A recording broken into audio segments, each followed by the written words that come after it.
the guys that we had in the huddle, the receivers, tight ends, running backs, they've done such a great job all year of the communication. And so sometimes there's communication going on at the line or different things happening in the huddle.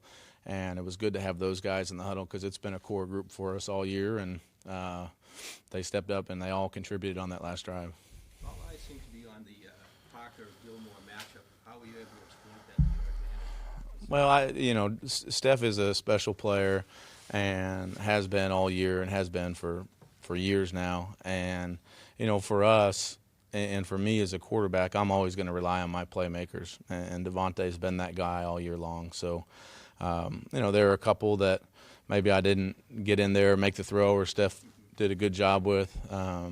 But I wasn't going to shy away from a matchup, not because I don't respect the other guy, but because I have that much confidence in our guy. And Devontae really stepped up big today. Talk about spreading the ball around today. I thought that Isaiah really stepped up in key situations to move the chains.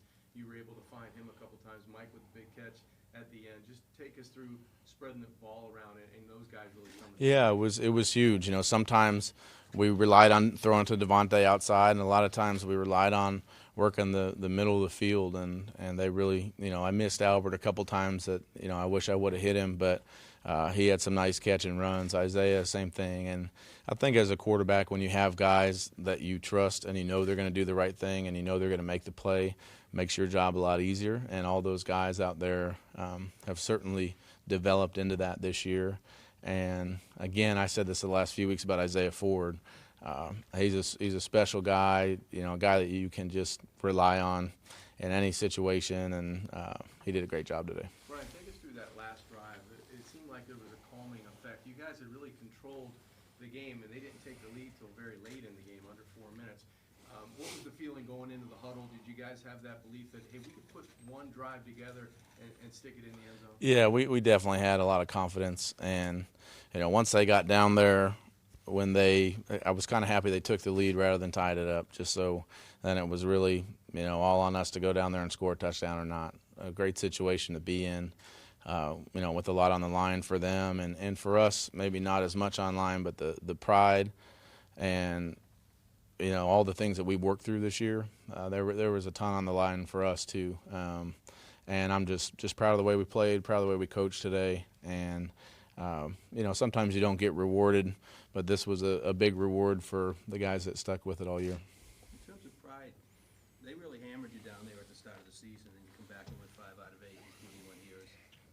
Is it gratifying? I guess I don't know if there's a question there, but Yeah, it's a tale of two separate seasons for us because it was such a new roster at the beginning of the year, and the guys that were still on the roster had to meet the new guys, and then we had to do a lot of soul searching to figure out what kind of year we were going to make it, and put our head down, worked hard, and it's been nice the second half of the season to see some of those results. I know I talked to you way early in the season about there's only 32 of these jobs, and when you signed to become a member of the Miami Dolphins, you said, that's one opportunity I wanted to take. After this little bit of a roller coaster ride, I know the wins didn't pack up like you would want them to, but the type of team that you led, were you proud of that type of team? Yeah, I didn't know. Again, I knew it was there's a starting position that was open, and that's why, I decided that I wanted to be here. And I've met a lot of great people along the way, whether it's the staff, the coaches, the people that work in the building, the players, and it's been a season full of adversity, but that's what makes it all worth it. And people can say whatever they want about not making the playoffs in our record, but to me, this was such a successful, great season in the fact that we had so much adversity and overcame it and stuck together. And those are, the things that you get from football and from team sports that are hard to get anywhere else. And that's a lot of the reason why I love this game so much.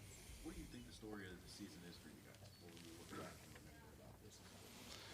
I mean, I'll remember, and we touched on this the other day, but the Danny Kilgores and the Jesse Davises and Devontae and, all the guys that were there for those first few games and for OTAs and for training camp. And, we had that tough situation at the beginning of the year where we had to work through a lot. Everybody stayed the course. So the guys that kind of worked together and kept each other up all year. I mean, that's what I'm going to remember. And, for me, it's about that. It's about the team. It's about the guys. And those are the memories that stick with you. I know that you had mentioned that you guys focus on yourself rather than the team you play, but is there anything sweeter, than being the team that's kind of ran this division for so long and taking something from them that, they wanted in their path? I do think, coming into New England and winning a game in New England is no small task, and I've seen that firsthand lots of times with 4 years in Buffalo and 2 years with New York. So I know how difficult it is to beat them. I know how difficult it really is to beat them at home, and so I'm proud of what we did out there today, and hopefully with this win, we're gonna have a great plane ride home, and we'll go from there. Awesome, guys. Thank you. All right, thanks. Beat them